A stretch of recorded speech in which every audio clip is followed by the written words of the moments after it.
Hello, my dear children. This is Computer Concepts A.K. Pandey. Welcome to my YouTube channel. एक और नया sample paper, new sample paper number 3 for class 12th informatics practices लेके आया हूँ आपके सामने, जिसमें क्वेश्चन नंबर 1 से लेकर के 23 तक होते हैं। तो पार्ट ए आज इस वीडियो में मैं कवर करूँगा और पार्ट बी इस पेपर का नेक्स्ट वीडियो में लेके आऊँगा आपके लिए। पार्ट ए में जैसा कि आप जानते हैं 1 to 21 questions objective type MCQ questions हैं, जिसमें से आपको केवल और केवल बेस्ट 15 क्वेश्चन अटेम्प्ट करने हैं।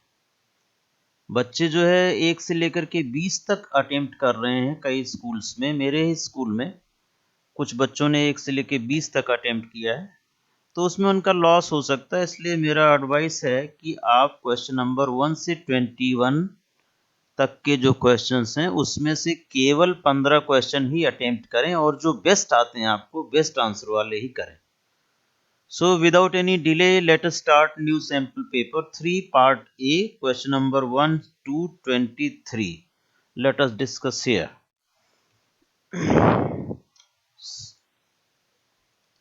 यहाँ आप मार्किंग स्कीम पिछले पेपर्स में बताई जा चुकी है, उसको मैं नहीं रिपीट कर रहा हूँ, नहीं तो आपका ज़्यादा समय वेस्ट होगा।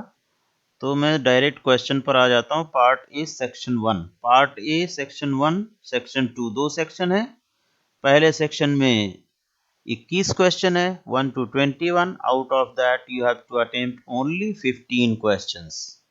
और 22 और 23 सेक्शन नंबर 2 है पार्ट ए का, जिसमें से आपको 4 नंबर के दो पार्ट क्वेश्चन नंबर 22 में से जो कि केस स्टडी का क्वेश्चन है, 4 पार्ट अटेम्प्ट करने हैं, एक एक नंबर के हैं। क्वेश्चन नंबर 23 भी केस स्टडी है। Out of 5 questions you have to attempt only 4 question, यानी 4 + 4 8 marks, question number 22 and 23। So let us start without any delay.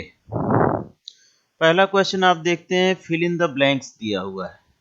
Answer मैंने आपके लिए हाइड कर दिया है so that you should get some time to think over the answer of this question. लिखा हुआ protects the intellectual property created by the inventors. Inventors का जो आईपीआर है, इंटेलेक्चुअल प्रॉपर्टी है, उसे क्या कहते हैं, what do we call it. तो आप एक सेकंड के लिए सोचें और तब तक मैं इसे हाईलाइट करता हूं। इसका आंसर है बेटा patents. Patents, you can see patents protects the intellectual property created by the inventors. Now another question is, in most countries copyright lasts for how many years after the death of the person who created the work? तो इसका answer क्या है, आप सोचिए, तब तक मैं इसको बताता हूं आपको। इट इज 50 years, 50 साल। ज़्यादातर देशों में जो कॉपीराइट है वो 50 साल के बाद तक रहता है, after the death of the person who has created the work. Okay, तो इस तरह से ये दोनों फिल इन द ब्लैंक्स, एक नंबर आपको देंगे, half marks each. Fill in the blanks, the command to save the chart with the name pic.png। इस नाम की जो फाइल है आपको स्टोर करनी है ऑन द करंट लोकेशन। यहाँ पर क्या कमांड आएगी, किस कमांड से आप इस फाइल को सेव कर सकते हैं, जबकि import matplotlib.pyplot as plt किया गया, एलियस डिफाइन किया गया इसका। तो ऑप्शंस हैं plt.fig, pic.png, .figure, pic.png, figsave, pic.png। देखिए इसमें फिग ये मेथड गलत है, फिग कोई मेथड नहीं है, फिगर कोई मेथड नहीं है, फिग सेव कोई मेथड नहीं है। आपको लास्ट में ये एक मेथड बच रहा है, इसको मैं ओपन करता हूं, तब तक आप सोचते रहें। Save fig, this is the method by which you can save the chart in the form of PNG image. किस किस फॉर्मेट में ये सेव हो सकता है वो आपको पढ़ना होगा, जेपीजी, पीएनजी और पीडीएफ वगैरह, जो भी फॉर्मेट्स हैं, एक आध फॉर्मेट और है। So just go through this, क्योंकि कई बार पेपर में इसका फॉर्मेट भी पूछता है कि किन किन फॉर्मेट्स में चार्ट को सेव किया जा सकता है। Third question is write the output of the SQL command if square root of 3 is 1.732. Command है select truncate sqrt of 3, 2. तो सबसे पहले आप ऐसे जब नेस्टेड फंक्शंस दिए जाते हैं एसक्यूएल में, यानी फंक्शन के अंदर फंक्शन कॉल किया जाता है, तो पहले सबसे इनर मोस्ट फंक्शन सॉल्व करो, यानी find out the square root of 3 that is given 1.732. तो यहाँ पर सब्स्टिट्यूट कर दीजिए 1.732, यहाँ पर आ गया, और ट्रंकेट फंक्शन लगा हुआ 1.732, 2, यानी कि 2 डिजिट छोड़ करके डेसिमल के बाद के बाकी सारा ट्रंकेट कर दो, बाकी एवरीथिंग विल बी ट्रंकेटेड. तो what is the answer? 1.73 is the answer. 1.8 नहीं है, 74 नहीं है, 7 नहीं है. तो इसमें आपको अगर मैं डायरेक्ट आंसर लिख देता तो आपको सोचने का मौका ना मिलता. Here it is 1.73. Now fourth question, dash is pandas data structure that represents a one-dimensional array-like object of index data. तो pandas डेटा फ्रेम का जो डेटा स्ट्रक्चर है वन डायमेंशनल एरे की तरह कौन सा स्ट्रक्चर है? एरे है, लिस्ट है, डेटा फ्रेम है. डेटा फ्रेम आप जानते हैं 2 डायमेंशनल है, लिस्ट एरे टाइप स्ट्रक्चर नहीं है, और ये array is not part of pandas. तो यहाँ पर 2 ही हैं एरे इसमें pandas में, that is series and data frame. तो ऑब्वियसली डेटा फ्रेम 2 डायमेंशनल है, series will be the answer, that is 1 dimensional. So it was very simple. Fifth question आप देखें, given the following series S1 आपकी series है जिसमें ये index values हैं और ये उनकी वैल्यू है. Now write the command to display number of days in the month of March. मार्च के महीने में कितने दिन होंगे, इसका आंसर आपको देना है. तो हम सिंपल लिखेंगे S1 of print S1 of March, S1 of square bracket में सिंगल कोट में March. The same answer is written here, you can see the answer. Print S1 of square bracket में single quote में March, it will give 31. Okay, अगर ये answer आप देखना चाहते हैं तो अभी मैं दिखा दूंगा S1 ऑफ मार्च इस सीरीज को क्रिएट करके. ये हमारे पास मैंने पहले ही टाइप कर रखा है इस प्रोग्राम को, S1 PD डॉट सीरीज, ये वैल्यूज और ये index, print S1 of March. इन सभी को कमेंट बना देता हूं बाय द टाइम. सारी कमेंट्स ये कमेंट बन गई, only that comment will execute. Save कर दिया, रन करा. You can see 31 is coming out, that means that is correct answer, print S1 of March. Fine. Thereafter we move to next question. A dash function of pie plot is used to draw horizontal bar chart. तो पाई plot का horizontal bar chart draw करने के लिए कौन सा function use किया जाता है? एच बार कोई फंक्शन नहीं, एच अंडरस्कोर बार कोई फंक्शन नहीं, बार अंडरस्कोर एच कोई फंक्शन नहीं है. तो यहाँ पर बचा क्या आपका? It is H bar H function. Okay, bar H function से आप हॉरिजॉन्टल बार ड्रॉ कर सकते हैं यूजिंग पाई प्लॉट मॉड्यूल. और बार फंक्शन से आप नॉर्मल बार ड्रॉ कर सकते हैं, माने हॉरिजॉन्टल का मतलब इस तरह से बार ड्रॉ होगा, और बार खाली फंक्शन यूज करेंगे तो वर्टिकल बार ड्रॉ होगा. Out off switch and hub, dash is fast and intelligent device. सभी को पता होना चाहिए कि स्विच जो है वो फास्ट और इंटेलिजेंट डिवाइस है, क्योंकि ये अपने अंदर आईपी एड्रेसेस का एक टेबल बना लेती है, उस टेबल के हिसाब से डाटा पैकेट को डेस्टिनेशन कंप्यूटर पर ही, इंटेंडेड नोड पर ही भेजती है विद इन द नेटवर्क. जबकि हब जो है वो ब्रॉडकास्ट करता है, सिग्नल को सभी पोर्ट्स पर भेज देता है. That you might be knowing. Now another question, what is the purpose of iter-rows function in pandas? iter-rows function क्या है? तो iter-rows फंक्शन एक ऐसा फंक्शन है जो डेटा फ्रेम में इस्तेमाल होता है, और डेटा फ्रेम का जो इंडेक्स है और उसकी जो कंप्लीट रो है उस पर इटरेट करता है. यानी कि ये 2 चीजें रिटर्न करेगा, हर रो का इंडेक्स नंबर रिटर्न करेगा, और उस रो के जो कंटेंट हैं उसे सीरीज के फॉर्म में रिटर्न करेगा. ठीक है, अगर इसका आप एग्जाम्पल देखना चाहते हैं तो मैं अभी एग्जाम्पल आपको इसका शो करता हूँ। Iter rows returns the iterator yielding each index value along with a series of containing data in each row। ये इसका आंसर है। अगर आप इसे प्रैक्टिकल में देखना चाहेंगे तो मैं यहाँ से शो कर सकता हूँ। ये कमेंट रहने दीजिए, एक डेटा फ्रेम बना लेते हैं। मान लीजिए ये डेटा फ्रेम है, इस पर ये डेटा फ्रेम बन गया एंड हेयर ये कमेंट बना दिया। लास्ट में मैंने आइटर रोज फंक्शन यूज किया है, सो कमेंट आपका यहाँ तक कर देता हूँ and now it is open. तो यहाँ मैंने एक इटरेशन कर दिया फॉर लूप के through for x comma y in patient dot iterrows. Patient एक डेटा फ्रेम है, उसमें आइटर रोज लगा दिया फंक्शन, उसे इटरेट कर दिया तो दो चीजें रिटर्न होंगी, एक तो एक्स में आएगा और दूसरा वाई में। एक्स में क्या आएगा, डेटा फ्रेम के हर रो का इंडेक्स नंबर आएगा। वाई में क्या आएगा, डेटा फ्रेम के हर रो को वो सीरीज के फॉर्म में देगा। ठीक है, सो let us see what does it give. इसका रिजल्ट क्या है, इसे सेव कर लेते हैं। देखिए रिजल्ट, यहां से आप देख सकते हैं रिजल्ट। ये आपका डेटा फ्रेम है, डिफॉल्ट इंडेक्स है 0 1 2 3 4 5। तो पहले इंडेक्स आ गया, ये एक्स प्रिंट हो गया और ये इतना पूरा पोर्शन आपका वाई है, जिसमें आप देख सकते हैं नेम अर्पित पहली row, age 62, department surgery, charge is 300, gender M. और ये एक सीरीज बन रही है, पहली सीरीज पहली रो की रिटर्न हुई, जिसमें जो सीरीज के इंडेक्स वैल्यूज हैं वो क्या हो गए, सभी कॉलम्स के नाम, name age department charges gender, these are the name of the columns, under these columns these are the values of first row। जब सेकेंड रो आती है तो उसका इंडेक्स नंबर 1 है और उसी हिसाब से with the same index values of series उसकी सेकेंड रो की ये सारी वैल्यूज प्रिंट हो रही हैं, similarly for all rose.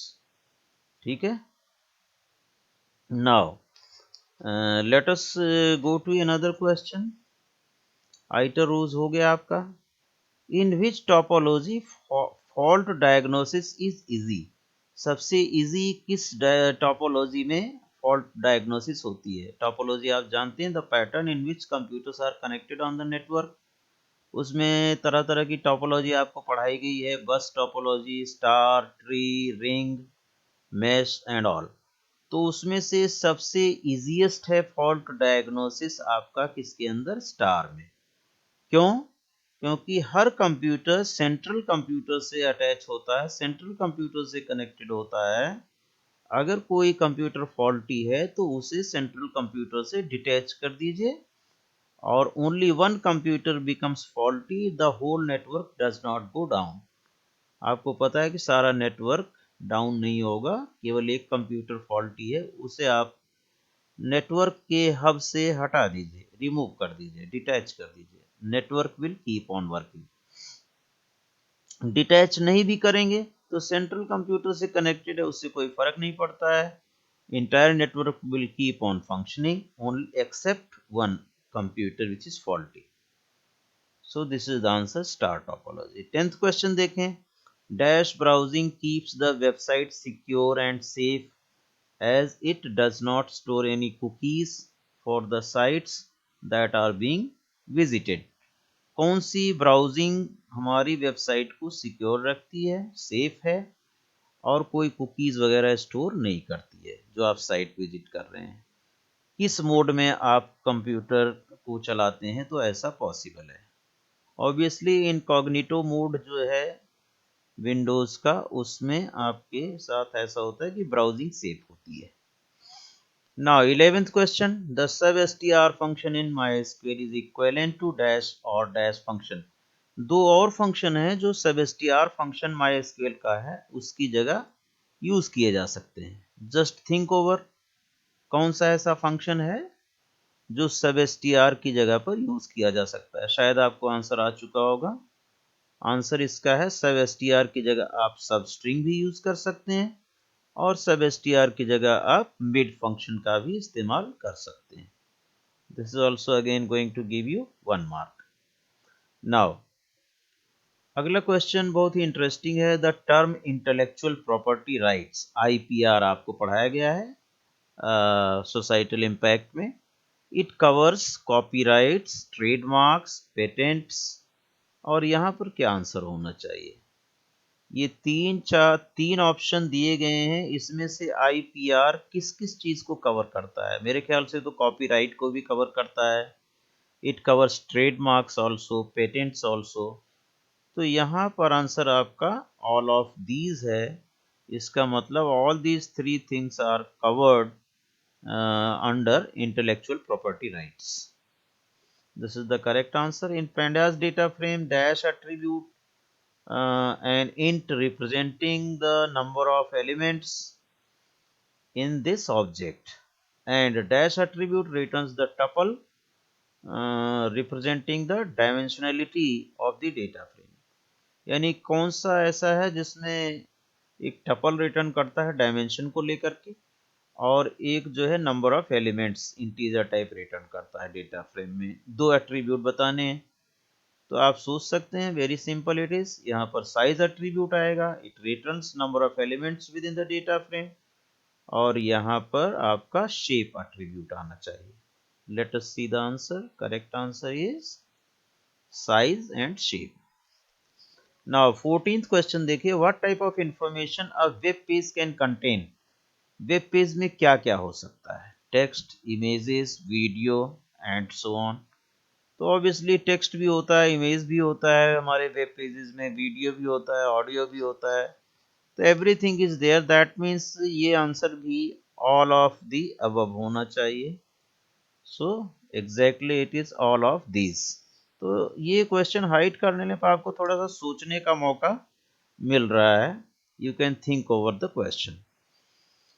What is a website? Website की डेफिनेशन लिखनी है, और ये डायरेक्ट मैंने आपके लिए ओपन किया है। वेबसाइट और वेब, या सिंपली जो है उसे साइट भी कहते हैं कई बार। ठीक है, चाहे वेबसाइट कहें चाहे साइट कहें, that means same thing on the network. Is a collection of related network web resources such as web pages, multimedia content, which are typically identified with a common domain name। Her website का एक domain name होता है, जैसे microsoft.com, cbsc.nic.in, ये domains के name है, आपको पता होगा। And published on at least one web server, और इन डोमेन्स के नाम को किसी न किसी वेब सर्वर पर होस्ट किया जाता है, पब्लिश किया जाता है, तो उसे हम वेबसाइट कहते हैं। जब वेब ब्राउज़र क्लाइंट उसके लिए रिक्वेस्ट भेजता है वेब एड्रेस लिख करके, then that particular website gets downloaded onto that web browser, and that services are provided by that web server on which that website has been hosted। ठीक है, जिस server पर वेबसाइट होस्ट की गई है वो सर्वर क्लाइंट जहां से रिक्वेस्ट आई है, क्लाइंट का मतलब वेब ब्राउज़र, जिस पीसी से रिक्वेस्ट आई है उसे वापस वो वेब पेजेस और web resources about that website provide करता है web server on which that website is hosted। Now 16th question देखें, which protocol is used to transfer data from a web server to the web client? Web server से web client पर जो data आता है, जो images आती हैं, जो ऑडियो वीडियो आती है, टेक्स्ट टेक्स्ट आता है, डॉक्यूमेंट्स आते हैं in the form of web pages, वो किस प्रोटोकॉल के माध्यम से आती है, किस प्रोटोकॉल के थ्रू आती है? तो ऑब्वियसली इसका आंसर है HTTP, hyper text transfer protocol. Very simple answer it is, you can identify yourself. इसके बाद 17वां क्वेश्चन है 17th, which of the following elements are caused of e waste? E waste में क्या क्या चीजें आती हैं? लेड है, कैडमियम है, बेरिलियम है, ब्रोमिनेट्स, फ्लेम रिटार्डेंट्स। तो क्या है इसका आंसर? लेड है कि कैडमियम है कि ये है सी पार्ट है? तो मैं जहां तक समझता हूं आप भी समझ गए होंगे, क्योंकि ये सारे जो भी मेटल्स हैं, एलिमेंट्स हैं, ये हार्मफुल एलिमेंट्स हैं, और ये सभी को ई वेस्ट में रखा गया है। ये हमारे इलेक्ट्रॉनिक गैजेट्स जो भी हैं, इलेक्ट्रिकल इलेक्ट्रॉनिक्स, उसके अंदर पाए जाते हैं, and they are very very harmful for the health. Now, 18th question. Which operator in SQL is used for range check in queries in select command? Select command में range check करने के लिए, range of value check करने के लिए कौन से operator का इस्तेमाल होता है? तो आप जानते हैं कि अगर हमें लिखना होता है कि 1000 से लेकर के 2000 की सैलरी के बीच में, या 10,000 से 20,000, 50,000 के बीच में जो भी सैलरी है, 10 to 50,000 उसका डाटा आ जाए, तो आप लिखते हैं select star from table name where salary between 10,000 and 50,000। तो आपने कौन सा ऑपरेटर इस्तेमाल किया? यहाँ पर आपने बिटवीन ऑपरेटर का इस्तेमाल किया, तो इसका आंसर भी जो है बिटवीन ऑपरेटर है। आपने यूज भी किया होगा एसक्यूएल क्वेरीज में। बिटवीन की जगह आप greater than equal to and less than equal to दो क्राइटेरिया करके दो वैल्यूज भी टेस्ट करते हैं, but between is more simple. 19th question है, write the SQL command to display the name of today. आज का दिन का नाम अगर आपको लिखना हो, डिस्प्ले करना हो, तो कौन सी क्वेरी करेंगे? यहाँ पर आप दो फंक्शंस का इस्तेमाल करेंगे। आज का डे डायरेक्ट नहीं आएगा, करेंट डेट का डे नेम प्रिंट कर लें। करेंट डेट कैसे आएगी? कर डेट से आएगी। उसके बाहर कौन सा फंक्शन लगा देंगे? डे नेम लगा देंगे। तो कमांड बन जाएगी सेलेक्ट डे नेम ऑफ कर डेट। इससे आप दो फंक्शन की नेस्टिंग करके MySQL में आंसर ले सकते हैं। Select day name of curdate. Okay, so this is the correct answer. Now 20th question देखें। अभी तक आप फर्स्ट टू 21 कर रहे हैं, जिसमें से आपको केवल और केवल 15 बेस्ट क्वेश्चंस करने हैं। याद रखिए, इसे बार बार रिपीट कर रहा हूं क्योंकि कुछ बच्चे यही मिस्टेक कर रहे हैं। एग्जामिनर आपका फिर कोई भी क्वेश्चन 15 क्वेश्चन चेक करेगा, अपने हिसाब से चेक करेगा। तो don't keep the examiner in confusion. आप भी कंफ्यूज मत होइए। Attempt only 15 question out of 1 to 21 in part A section first. Now 20th question, are also used to interconnect two LANs that are operating two different networking protocols। यानी कोई लैन जो है आपका local area network Ethernet पर है, दूसरा ring network है, उन दोनों को जोड़ने के लिए, इंटरकनेक्ट करने के लिए आप कौन सा डिवाइस इस्तेमाल करेंगे? तो ऑब्वियसली आप यहाँ पर ब्रिज इस्तेमाल करेंगे। ब्रिज दो लाइंस को कनेक्ट करता है of having two different protocols. Okay, one input bridge में होता है और एक दूसरा आउटपुट होता है। ब्रिज भी एक इंटेलिजेंट डिवाइस है, ट्रैफिक को कंट्रोल करता है। एक लैन के सेगमेंट से दूसरे लैन के सेगमेंट में ट्रैफिक को भेजना है कि नहीं भेजना है, it will be decided by the bridge.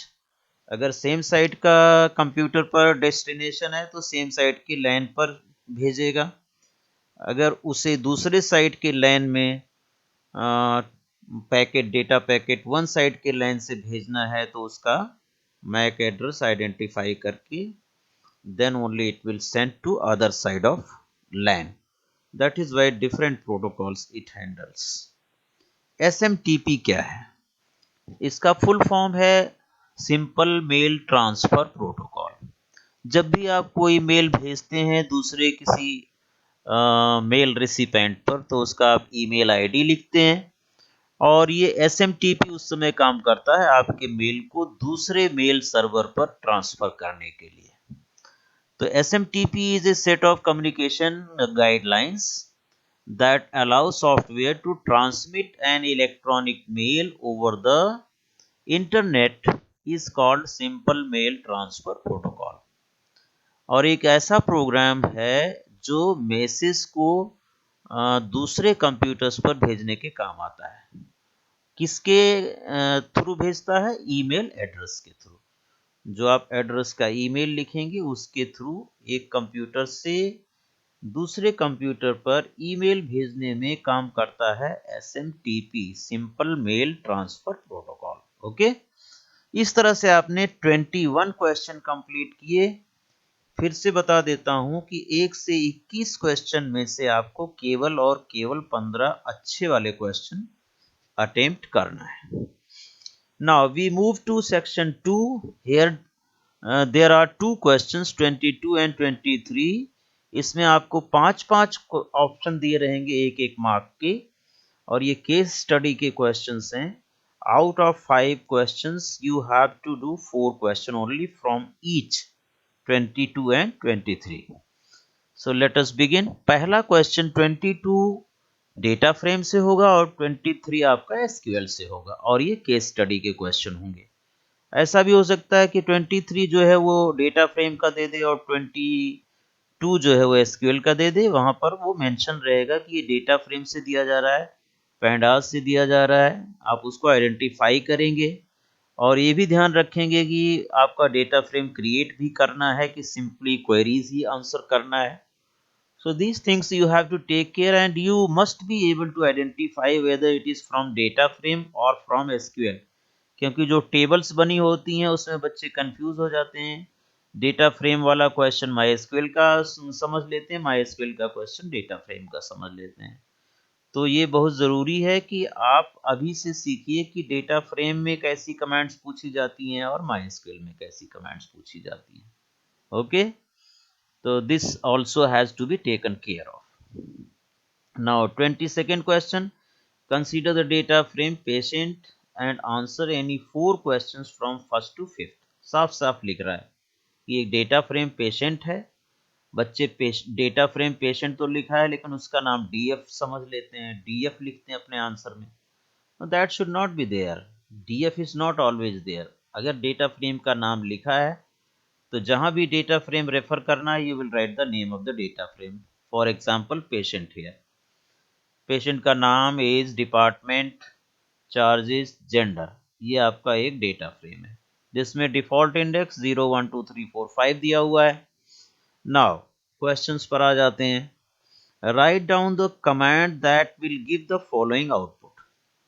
ऐसी कमांड लिखना है जिसमें आपको ये आउटपुट मिले, यानी 0th इंडेक्स की रो डिस्प्ले हो रही है और फर्स्ट इंडेक्स की रो डिस्प्ले हो रही है। तो यहाँ आप देखें क्या लिखा है, patient dot I L O C 0,2। तो ये तो बिल्कुल गलत है, इंडेक्स नंबर 0 इंडेक्स नंबर 2 नहीं है, ये तो हमारा 1 0 और 1 डिस्प्ले हो रहा है। आई एल ओ सी 0,1, 0,1 में ओनली 0 डिस्प्ले होगा। जो एंडिंग इंडेक्स है ये डिस्प्ले नहीं होता है, ये वाली रो नहीं डिस्प्ले होती है। आप जानते हैं स्लाइसिंग, जो कॉलन के साथ हम रेंज देते हैं। पेशेंट डॉट एल ओ सी, यहाँ पर एल ओ सी दे रहे हैं और यहाँ पर हम लोग क्या यूज कर रहे हैं, 0,2 यूज कर रहे हैं। तो वेदर इट विल डिस्प्ले 0 1 और not, it has to be identified. यहां से हम लोग देखते हैं कि हमारे पास अगर ये है तो इसको मैं कमेंट बना देता हूं। Now it has become comment, और डेटा फ्रेम मेरा पहले से बना हुआ है। तो मैं अगर लिखता हूं यहां पर print patient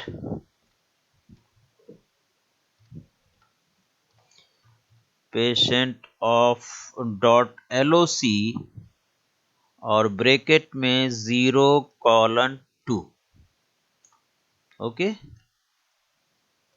and let us see the answer. तो यहाँ भी 0,2 में क्या होता है, 0 थ्रू 2 प्रिंट करता है, यानी 0 1 2 तीनों आ जाएगा एलओसी का इस्तेमाल करने पर। जब ILOC का इस्तेमाल करते हैं तो 0 और 1 आएगा, एंडिंग इंडेक्स प्रिंट नहीं होगा। तो यहाँ पर LOC 0 2 लिखने पर ये प्रॉब्लम है। अगर मैं इसे ILOC कर देता हूँ तो आप देखिए 0 और 1 डिस्प्ले हो जाएगा। तो दैट मीन्स हमारा आंसर मिल गया। ओके, ये देखिए 0 और 1 प्रिंट हो गया, and this was to be printed in the question. 0th और फर्स्ट रो प्रिंट करनी थी। तो ये आंसर आपका सी पार्ट भी नहीं है, इसलिए हम डी पार्ट को सेलेक्ट करेंगे, patient dot ILOC 0,2। Second question देखिए, hospital head need to add one more column, bed number. Help him to identify the correct statement from the given option. Patient dot bed number equal to this. Patient dot जो है ज़्यादातर कोई column की value access करने के लिए होता है, ठीक है, ऐड करने के लिए नहीं होता है. Patient dot bed number single quote में लिख रहे हैं, ये बिल्कुल गलत है. पेशेंट डॉट जब लगाते हो तो जो कॉलम का नाम है विदाउट सिंगल कोट आता है, रिमेंबर. और यहाँ पर patient dot bed number equal to empty bracket जब आप लिखेंगे, क्योंकि इसमें नंबर ऑफ वैल्यूज नहीं है इसलिए ये कॉलम ऐड नहीं करेगा. कितनी वैल्यूज ऐड करनी है, against that there is no number specified, index specify नहीं है, तो ये नहीं ऐड करेगा. इसलिए आपका आंसर होगा सी पार्ट. और सी पार्ट में सिंपली डेटा फ्रेम का नाम ऑफ स्क्वायर ब्रैकेट में नए कॉलम का नाम सिंगल कोट में लिखे equal to list of values. कितनी वैल्यूज देनी है, जितनी रो है. If there are 6 rows so you have to give 6 values. Therefore the C part is correct answer for this. Now third question में जाते हैं. Which of the following statement will give the minimum value of age and charges column of the data frame? ठीक है, अगर ये वाला verify करना है आपको कि ये कॉलम ऐड हो रहा है कि नहीं हो रहा है, तो यहाँ पर इसके लिए भी कोडिंग तैयार है और इसे रहने दीजिए, कोई बात नहीं है. ये it is already written. Part number 1 ILOC वाला हो गया, 01 वाला, और ये पार्ट नंबर 2 है जिसमें आपने ये किया हुआ है, बेड नंबर नया ऐड किया हुआ. अब यहाँ से नीचे वाले को मैं कमेंट बना देता हूँ. नया कॉलम बेड नंबर ऐड हो जाना चाहिए. सी, ये मेरा डेटा फ्रेम पहले का है और ये 2 रो उस पार्ट की हैं. उसके बाद ये जो कमांड लेटेस्ट है आपके बेड नंबर इसमें ऐड हो रहा है, इस तरह से. You can see against this command the bed number has been added. Then after printing patient you are getting the same result. Next part if I see third part में क्या कहता है कि minimum value of age and charges. Age और charges की minimum value print करनी है आपने. तो print age comma charges dot min, इसको ये प्रिंट करेगा कि नहीं करेगा, that we will see. Patient dot min age comma charges x is equal to 0. X is equal to 0 मतलब ये हॉरिजॉन्टली प्रिंट नहीं करेगा, आपको वर्टिकली प्रिंट करना है एज और चार्जेस की वैल्यू. मिन फंक्शन सामने नहीं लगाया जाएगा. There after you can see LOC of age and charges dot min x is equal to 1 यहाँ पर दे दिया गया है, ये भी काम नहीं करेगा आपका. X is equal to 1 columns के लिए होता है. तो आपका जो करेक्ट आंसर है ये इसका डी पार्ट है. पेशेंट डॉट LOC के साथ all rows but 2 columns age and charges और मिन फंक्शन का इस्तेमाल हुआ है, लास्ट में dot min. So let us see the output here. इसके अगेंस्ट आपका ये वाला कमांड है, तो इसको मैं ओपन कर लेता हूं और यहां से कमेंट बना देता हूं. सो लास्ट आपको देखना है आंसर कि लास्ट आंसर आपका क्या है. एज और here you can see age 12 and charges 200, ये मिनिमम है. तो चार्जेस में देखिए आप इस कॉलम में 200 मिनिमम है, दिस वन. और एज में देखते हैं, एज में 12, सी 12 मिनिमम है. 62, 22, 32, 12, 30, 16. All right, so 12 is minimum. ये तो आपका फिर से डेटा फ्रेम वही प्रिंट हो रहा. नाउ नेक्स्ट क्वेश्चन अगर हम देखते हैं, विच of the following command will delete. अच्छा, ये कमांड आप टेस्ट करना चाहते हैं, इसे हम प्रॉम्प्ट पर लिख करके देख लेते हैं, कंट्रोल C करके. यहाँ पर भी कई बच्चे कंफ्यूज हो सकते हैं कि वेदर इट विल वर्क और नॉट. तो इसको रन करा लीजिए जिससे डेटा फ्रेम मेमोरी में आ जाएगा. Then I am writing this command over here. तो यहाँ पर ये सिंटैक्स एरर क्यों आ रहा है, क्योंकि वो एक एक्स्ट्रा ब्रैकेट यहाँ पर लग गया. This is the only error I think.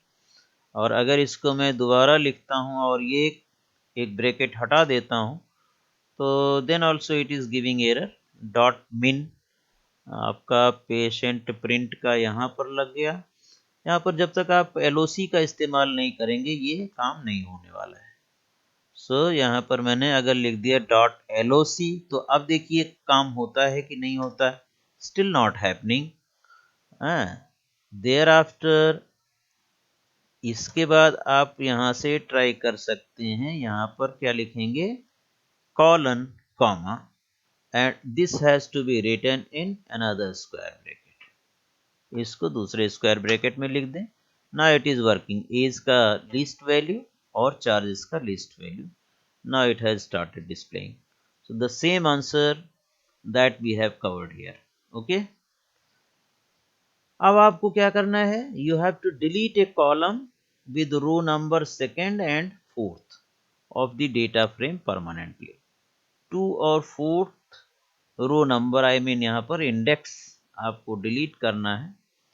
तो डिलीट करने के लिए ड्रॉप कमांड आप लेंगे, patient dot drop 2:4 axis equal to 1 लिख रहे हैं तो रो डिलीट कर रहे हैं इसलिए एक्सिस इक्वल टू 0 होना चाहिए। पेशेंट डॉट ड्रॉप और फिर परमानेंटली है तो ये ड्रॉप जो है टेम्पोररी करता है, या तो यहाँ इन प्लेस ट्रू लिखो या तो patient equal to patient dot लिखिए। ओके, पेशेंट डॉट ड्रॉप 1,3 तो इंडेक्स नंबर 1 और इंडेक्स नंबर 3 डिलीट होगा यहाँ से। कुछ बच्चे ये सोच लेते हैं कि अगर ये रो नंबर सेकेंड फोर्थ लिखा हुआ है तो हम इंडेक्स नंबर क्या स्पेसिफाई करें।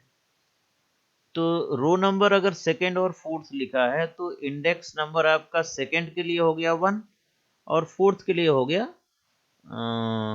3 इंडेक्स नंबर।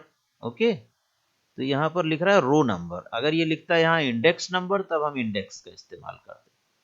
तो यहाँ मैंने किया patient equal to patient dot drop 1,3 तो ये कमांड भी आपकी काम करेगी, by default axis equal to 0 हो जाएगा। फिर आपने लिखा patient dot drop square bracket 1,3 in place equal to true तो this command will also function. इसलिए इसका दो आंसर है, सी और डी पार्ट आप लिखेंगे। इसे आप देखना चाहते हैं वेदर इट इज वर्किंग और not, so you can C from here. ये मैंने लाइव कर दिया, एक एक कमांड लाइव करके देखते हैं। ये कमांड आपने लिया तो देखते हैं कि कौन सा डिलीट हो रहा है। ओके, आफ्टर दिस आप यहाँ पर ये कमेंट वाली लाइन बना दीजिए, इनको ग्रीन कर दीजिए। You can C which one is deleted after this. देखिए डिलीट हुआ वो 0 1 2 3 4 5 सारी लाइनें यहाँ पर दिख रही है। Why it is not deleted, patient equal to patient dot drop 1,3 okay, it should have dropped row number 1 and row number 3। फिर से इसे रन कराते हैं। row number 1 and row number 3 is not being deleted। 1 2 3 4 5 1 2 3 4 5 patient dot drop comma, if I write axis equal to 0 then save, still not being deleted। अच्छा, दूसरी command में live करता हूँ। अच्छा, इसके बाद प्रिंट कहाँ कर रहे हैं आप, प्रिंट तो ऊपर वाला पेशेंट वाला हो रहा है, that is being deleted, but print आपको यहाँ से डिलीट करने के बाद इसे दोबारा प्रिंट करना पड़ेगा। Print it now, now it will show here। yes, index number 1 and index number 3 has been deleted, 0 2 4 5 आ गया, so that is working। thereafter इसको मैं कमेंट बना देता हूँ और इसे लाइव कर देता हूँ, patient dot drop 1,3 in place equal to true. ये आपका एक्सेस इक्वल टू 0 नहीं भी लिखते तब भी काम करता है, ठीक है, ट्राई कर लेना आप। अब ये in place equal to true लिखने पर whether it works or not, yes it is working, 0 2 4 5 1 and 3 is deleted। एक बार फिर से इसको मैं कमेंट बना देता हूं और ऊपर वाला लाइव करता हूं without axis equal to 0 sorry, so 0 2 4 5 1 and 3 is deleted। so this is how you can delete it। तो ये डिलीट वाला मैं अभी कमेंट बना देता हूं, हैश के साथ इसको कमेंट बना दिया, क्योंकि नेक्स्ट कमांड टेस्ट करना है क्वेश्चन नंबर 5 का, part number 5 we will test. So part number 5 क्या है, decrease the charges by ₹50 for all female patients. यहां पर एक ही हाईलाइट है और ये गलत है, patient dot LOC patient of gender equal to F, यहां पर इक्वल टू का सिंबल गलत है, इसलिए ये काम नहीं करेगा। ओके, पहली कमांड देखिए क्या है, patient dot loc of patient dot gender equal to f, condition आपने दिया पैरेंथेसिस में, किस कॉलम में चेंज करना है, चार्जेस कॉलम में चेंज करना है, और क्या चेंज करना है, पेशेंट डॉट चार्जेस -50 करना है। सो let us see this command works और नॉट। हम लोग यहां से देखते हैं, इसको कमेंट से हटाइए और फर्स्ट कमांड से टेस्टिंग करते हैं। चलो, first command is this one, okay, जो आपका वहां पर लिखा हुआ था, the same command here it is written. इसे सेव किया, रन किया, EOF, यस, इसे कमेंट बनाइए, यहां पर नीचे वाली ग्रीन कर दिया। नाउ इसमें आप देखिए जरा, पहले आपका डेटा फ्रेम F का फीमेल का चार्ज था 250, एक फीमेल ये है, इसका भी चार्ज था 250, अब इसका हो गया 200 और इस फीमेल का भी हो गया 200। This is the latest data frame, so that means this command is perfectly working. इसी तरह से इसको मैंने हाईलाइट किया, एक कमांड और लिखिए, for the same purpose patient dot LOC patient of gender dot gender equal to F charges equal to the same command patient dot LOC patient dot gender equal to F charges -50।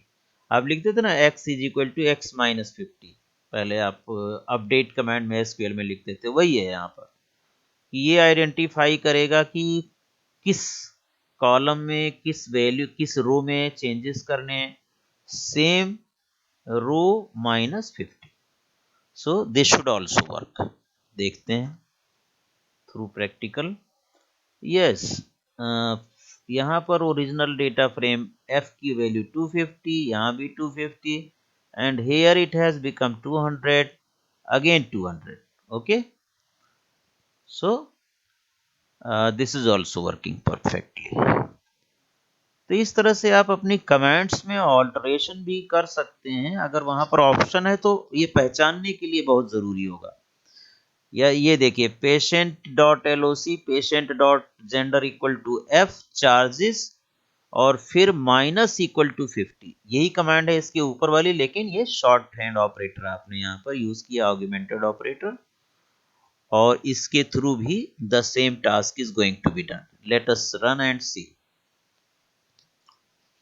देखिए यहाँ पर female का 200 हो गया, इस female का भी 200 हो गया charges, otherwise it was 250 and 250, which is decreased by 50 rupees for females। this is the command, females का charges 50 rupees माइनस करना है। सो इस तरह से आपने देखा कि डेटा फ्रेम में ये सारी कमांड प्रॉपरली यहाँ से टेस्ट हो गई। आप चाहेंगे तो ये पाइथन फाइल में अटैच कर सकता हूँ, बट ये पेपर जो मैं दे रहा हूँ ये तो 100% अटैच रहेगा, इसमें से आप डाउनलोड कर सकेंगे, डिस्क्रिप्शन बॉक्स में जाकर के लिंक मिलेगा आपको, वहाँ से ये पेपर का पार्ट ए डाउनलोड कर लेंगे, और जब दोनों पार्ट में कंप्लीट कर दूंगा, बी पार्ट का अलग वीडियो होगा, बी पार्ट का डाउनलोड बी में, ए पार्ट का डाउनलोड ए में रहेगा, और दोनों में कंप्लीट पेपर का भी डाउनलोड डाल दूंगा लिंक, तो वहां से आप डाउनलोड कर सकेंगे। आइए लास्ट क्वेश्चन करते हैं पार्ट ए का 23rd question. It belongs to SQL queries. Consider the table. अच्छा, ये मैं हाईलाइट कर देता हूं, ये दोनों ऑप्शंस आपके जो अभी आपने प्रैक्टिकली किया, the same is given here. So इसमें 3 पार्ट्स करेक्ट दिए गए हैं, ए, सी और डी। तो आपको ये ध्यान से देखना है कि कौन सा पार्ट करेक्ट है। That part has to be written. अगर एक ही पार्ट करेक्ट है या कई पार्ट करेक्ट है, तो वो तब आप कर पाएंगे जब आपको कमांड करेक्टली करना आएगा। Consider the reservation table. ये रेलवे रिजर्वेशन टेबल है। PNR number, passenger name, age, sex, origin station जहां से चलेगी train, destination station, fare, date of journey. Now state the command that will give the following output. M और F print हो रहा है, ऊपर column heading है यूनिक सेक्स, यानी कि जो सेक्स की वैल्यू है एम और एफ, ये रिपीटेड है। इसको केवल एक बार डिस्प्ले कराने के लिए आपको पहले भी पढ़ाया जा चुका है, डिस्टिंक्ट कीवर्ड का यूज किया जाएगा। तो यहाँ पर यूनिक लिखा है, select unique sex from reservation, बिल्कुल गलत है। Select distinct sex from reservation, ये सही तो है कमांड, बट ये हेडिंग नहीं आएगी, यूनिक सेक्स ऊपर नहीं लिखा रहेगा, ऊपर लिखा रहेगा ये डिस्टिंक्ट सेक्स लिखा रहेगा, इसलिए ये गलत हो गई command. Select distinct sex as unique sex from reservation, तो एज के बाद अगर ये मल्टी वर्ड की हेडिंग है तो इन्वर्टेड कॉमा में लिखना होता है, otherwise this command will not function. इसलिए आपका जो चौथा ऑप्शन है ये सही होगा।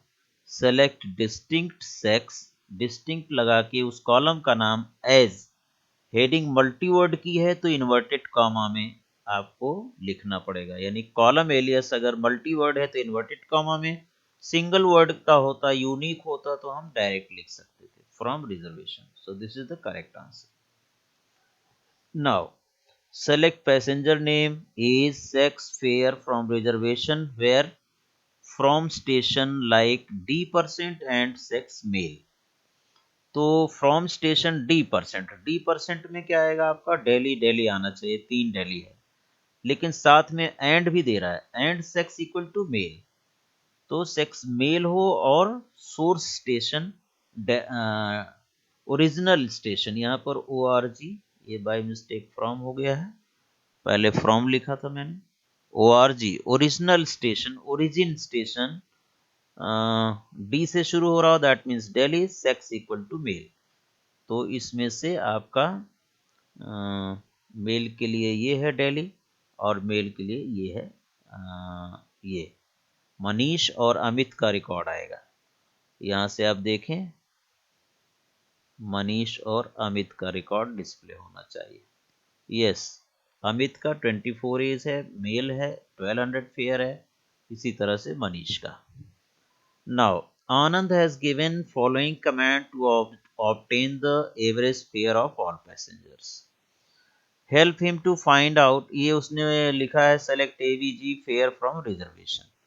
Help him to find out the same result by selecting the correct command. अब उसी रिजल्ट को दूसरे तरीके से किया जा रहा है इन कमांड्स में, उसे करेक्ट रिजल्ट हमें सेलेक्ट करना है। तो select sum of fare upon count star as average from reservation. ठीक है, तो यहाँ पर आपका एवरेज कैलकुलेट होगा, और यहाँ भी select AVG fare from as यहाँ भी कर दो, क्योंकि ये हेडिंग जो है वो एवरेज चेंज की जा रही है, एवरेज चेंज की जा रही है, तो ये क्वेश्चन में भी होना चाहिए as average. Okay, correct. Now sum of fare, यानी कि फेयर का सम कर लेगा, फिर count star, number of rows count कर लेगा, डिवाइड कर देगा, और वो लिख देगा एज ए हेडिंग आ जाएगी एवरेज फ्रॉम रिजर्वेशन। ठीक है, इसके बाद सम ऑफ फेयर, ठीक है, काउंट स्टार भी ठीक है, लेकिन जो फेयर है अगर उसमें कोई नल वैल्यू हो गई, काउंट स्टार तो क्या करता है, पूरी रो को गिनता है, 1 रो, 2 रो, 3, 4, 5, नंबर ऑफ रो से डिवाइड करेगा। लेकिन फेयर मान लो 4 वैल्यूज हैं, 5वीं गायब है, तो उसे 4 से डिवाइड करना चाहिए कि 5 से? ऑब्वियसली 4 से डिवाइड करना चाहिए। तो काउंट जो है वो फेयर वाला कॉलम करना है, ना कि काउंट स्टार। समझ गए कि नहीं भाई? 4 रो हैं, आप 4 से काउंट स्टार से तो 4 से डिवाइड हो जाएगा, जबकि इस टोटल फेयर जो निकाला है उसमें 3 वैल्यूज हैं, चौथी नल है, तो आपको 3 से डिवाइड करना चाहिए, इसलिए काउंट स्टार तो गलत हो गया वहां पर। तो काउंट स्टार नहीं लगाना है, आपको काउंट फेयर करना है। काउंट फेयर करेंगे तो अगर काउंट फेयर की वैल्यू एक नल होगी तो उसे इग्नोर करके 3 काउंट करेगा, और टोटल फेयर मतलब 3 फेयर ऐड हुए हैं उसको 3 से ही डिवाइड करेगा, then only you are going to get the correct average. Okay, तो ये काउंट स्टार नहीं होना चाहिए। इसी तरह से नेक्स्ट कमांड में टोटल फेयर, टोटल कोई फंक्शन नहीं है इसलिए ये गलत है।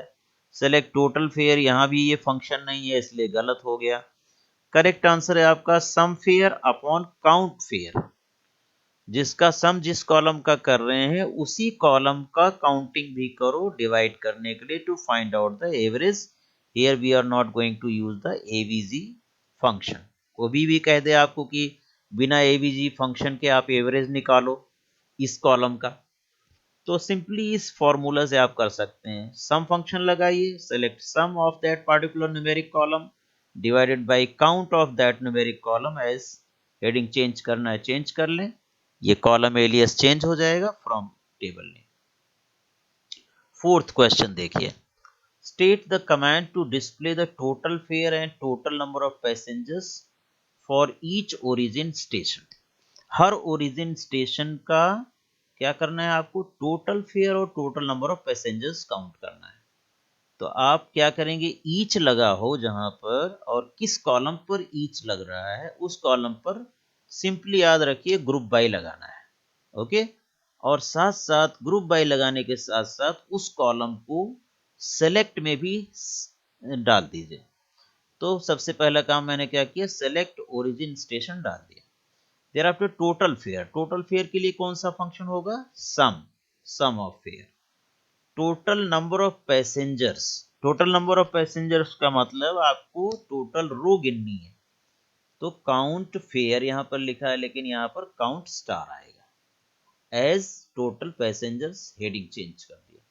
From reservation group by for each origin station, इसलिए यहां पर ग्रुप बाय किस पर लग जाएगा? ओरिजिन स्टेशन पर लग जाएगा। तो ये कमांड ठीक थी, लेकिन यहां पर काउंट फेयर की जगह काउंट स्टार होता तो। बी पार्ट देखिए, select origin station sum of fare comma count star as total passengers. यहां पर ये एलियस गलत हो गया, हेडिंग जो है इन्वर्टेड कॉमा में होनी चाहिए because it is multi word heading.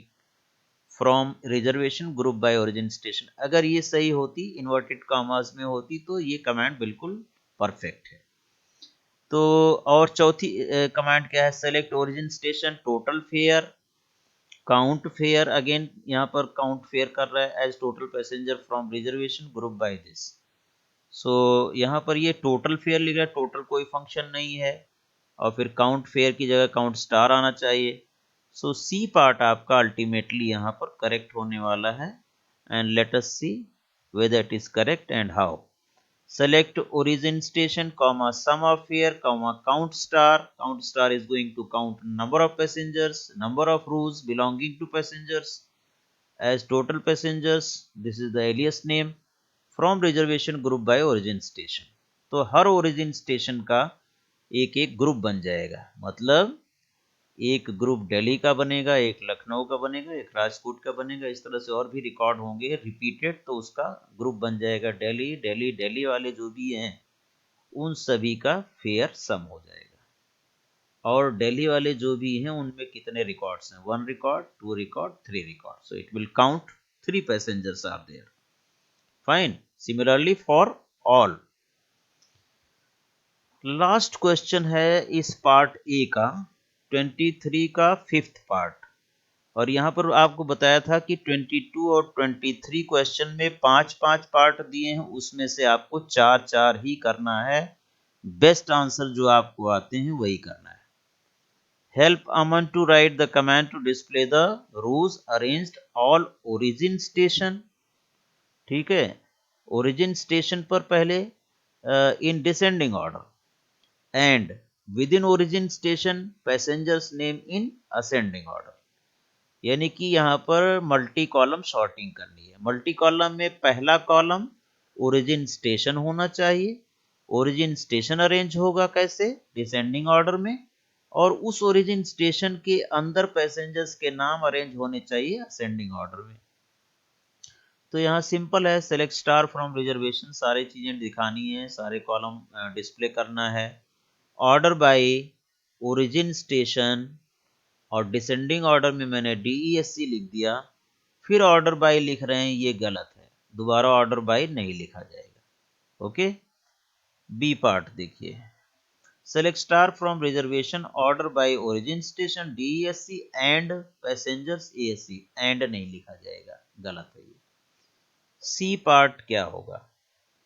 सी और डी पार्ट देख लेते हैं, ये दोनों पार्ट सही है। Select star from reservation order by origin station DESC, origin station descending order में कॉमा, अगला कॉलम लिखेंगे विद इन दिस कॉलम, अगला column passengers name space ascending ASC semicolon. तो ये सही है आपका। Select star from reservation order by origin station DESC comma passenger name ASC नहीं भी लिखोगे तो बाय डिफॉल्ट ASC मानता है, इसलिए ये कमांड भी आपकी सही मानी जाएगी। So in that way you have two answers of this question, कि सबसे पहले वो ओरिजिन स्टेशन को अरेंज करेगा डिसेंडिंग ऑर्डर में, और इसमें जो रिपीटेड वैल्यू होंगी वो एक साथ आ जाएंगी, यानी कि दिल्ली दिल्ली दिल्ली सारा एक साथ हो जाएगा, दिल्ली दिल्ली दिल्ली। इसके अंदर इन दिल्ली में इनके नाम अरेंज होंगे, क्या होंगे? पहले अमित आएगा, और फिर उसके बाद मनीष आएगा, फिर उसके बाद शिप्रा आएगी। इसी तरह से अगर लखनऊ के 100 रिकॉर्ड हैं तो लखनऊ के सारे 100 रिकॉर्ड इकट्ठे हो जाएंगे, लखनऊ के जो नाम हैं वो A to Z अरेंज होंगे। इस तरह से ये अरेंज होगा। अच्छा, और ये ओरिजिन स्टेशन डिसेंडिंग से चलेगा, यानी पहले जो स्टार्टिंग होगी वो Z वाला, फिर W वाला, XYZ ऐसे आते आते एक ही तरफ आएगा। और वो जो नाम है with in that city, with in that origin station, वो नाम A to Z अरेंज होंगे, बिकॉज यहाँ आपने मेंशन किया है, here you have mentioned that origin station must be descending and passenger names in ascending. So within the origin station passenger name will be arranged in ascending order. इस तरह से आप paper को attempt कर सकते हैं, साफ साफ पेपर को लिखिए। और मुझे लगता है कि पार्ट ए आपको क्लियर हो गया होगा। 1 to 21 में से 15 क्वेश्चन और क्वेश्चन नंबर 23 और 24 में से 4 पार्ट करने हैं, 4 नंबर के। So that's it about this paper. And if you are new to this channel, please subscribe the channel and share this video with your colleagues, with your friends in your network, so that they can also understand how to solve the question paper of informatics practices. This is sample paper number 3 I am giving on my channel, part A, and for part B I will be releasing another video. So till then, take care, goodbye, keep watching. Thank you.